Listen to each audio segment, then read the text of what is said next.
آپ کی بات بالکل ٹھیک ہے، میں آپ کی بات سے اتفاق کرتی ہوں۔ اکثر لوگ، اہل سنت کی اکثریت حسین رضی اللہ عنہ کو بغیر سوچے سمجھے امام حسین علیہ السلام بولتی ہے، حالانکہ سیدنا حسین رضی اللہ عنہ کے ساتھ امام کا لفظ بولنا اور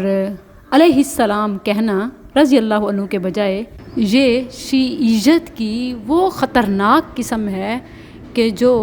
نواسہ رسول کو رسول کے برابر اور سیدنا حسین اہل بیت اطہار کے فرد سے بڑھا کر انبیاء کے مقام تک پہنچا دیتے ہیں، اور بلکہ غلو کر کے تو انہیں مشکل کشا، حاجت روا اور ان کے نام کی منتیں، مرادیں، نیازیں، اس کا تو لامتناہی سلسلہ ہے۔ تب جس طرح دیکھیں صحابہ کرام رضی اللہ عنہم کے ساتھ عقیدت، محبت، عزت اور احترام کے لیے بعض حضرت کا لفظ استعمال کرتے ہیں،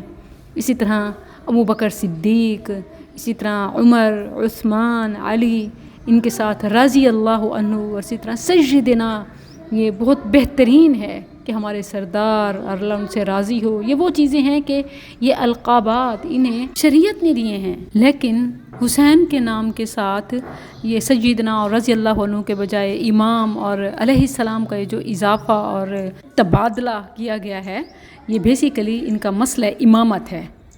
اور امام ان کے نزدیک انبیاء کی طرح ہوتا ہے، من جانب اللہ نامزد اور معصوم بھی۔ حسین رضی اللہ عنہ کو بھی انہوں نے اپنے 12 اماموں میں سے ایک امام بنا لیا، اسی لیے امام بولتے اور کہتے ہیں۔ یہ ایک وہ چیز ہے کہ انہوں نے اس میں اضافہ خود سے کیا، جبکہ کیا قرآن کی دی ہوئی فضیلت وَيُطَهِّرَكُمْ تَطْهِيرًا کہ اہل بیت اطہار میں شامل کیا، رسول اللہ صلی اللہ علیہ وسلم کے جگر کا ٹکڑا، جنت کے پھول اور سردار، کیا یہ کم ہے